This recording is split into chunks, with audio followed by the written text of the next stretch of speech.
Vous êtes là, vous? Tchuss, c'est Toastars, me revoilà après 2 mois d'absence, j'espère que vous allez bien. Aujourd'hui les gars, on va parler de la Scuderia Ferrari en F1. Car vous le savez peut-être, mais Ferrari est en F1 depuis un sacré bout de temps. Et si Ferrari n'aurait pas été en F1, peut-être que ça n'aurait jamais vu le jour. Alors asseyez-vous, prenez un petit verre de chocolat chaud et laissez-moi vous expliquer l'histoire de la Scuderia Ferrari en F1.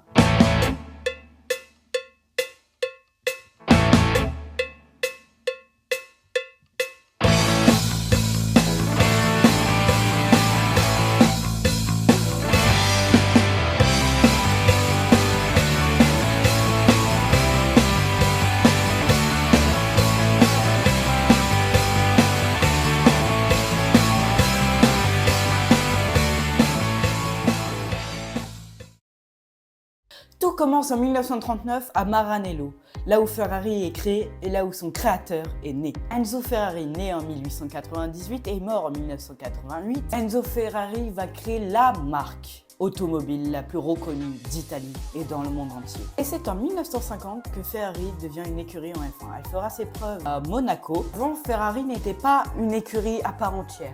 Elle travaillait avec le groupe Alfa Romeo pour gagner des courses. La première course gagnée par une Ferrari était en 1947 et la première course gagnée par l'écurie Ferrari est en 1951, un an après le début de Ferrari dans la F1. Avec Enzo Ferrari qui gérait Ferrari, Ferrari était littéralement imbattable sur tous les circuits. Le premier team principal de Ferrari après la mort de Enzo Ferrari est Luca Di Marzello.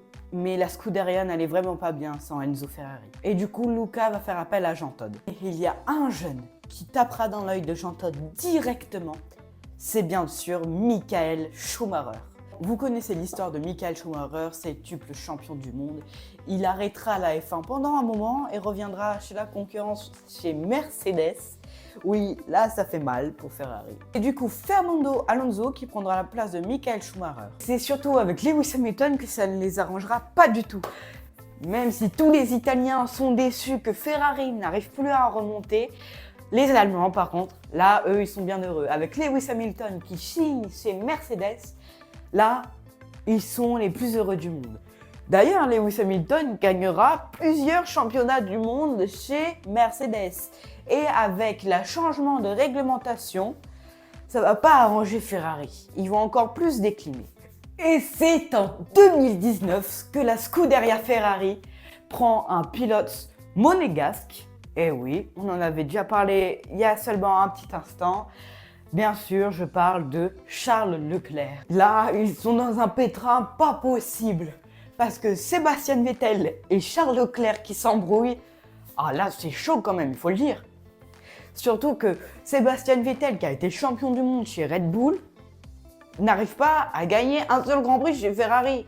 Alors imaginez la tête des Italiens et de Ferrari quand ils se rendent compte que la voiture est quasiment naze et qu'ils n'arrivent pas à gagner un seul Grand Prix. Bon, quelques années après, Sébastien Vettel prendra sa retraite et ça sera Carlos Sainz qui va prendre sa place. Et attendez le retournement de situation, vous n'allez pas y croire. En 2024, on apprend que Lewis Hamilton va quitter Mercedes pour aller où? Bon, après c'est un peu logique, chez Ferrari. Non mais imaginez l'information. L'une des plus grandes écuries, la plus reconnue, bah après ça va pas fort, mais la plus reconnue dans le monde, engage Lewis Hamilton. Mais bon, pour l'instant, Ferrari n'a gagné aucun Grand Prix, même si Lewis Hamilton commence à comprendre la voiture, à essayer de régler les suspensions avant. Bon, ça, c'est technique, on ne va pas y rentrer parce que moi aussi, je commence à... Tous les supporters de la Scuderia Ferrari aimeraient bien que Ferrari revienne pendant la mi-saison plus forte que jamais. Même moi, je suis fan de Ferrari et bon, il faut être réaliste, ça va pas fort. Et voilà, c'est déjà la fin de cette vidéo. J'espère que vous avez apprécié. N'hésitez pas à liker et vous abonner. Ça m'aiderait énormément parce qu'on est 110 tout pile. N'hésitez pas à dire en commentaire quelle est votre écurie préférée. Sur ce, tchuss, c'était Toastars. À la prochaine pour une prochaine vidéo.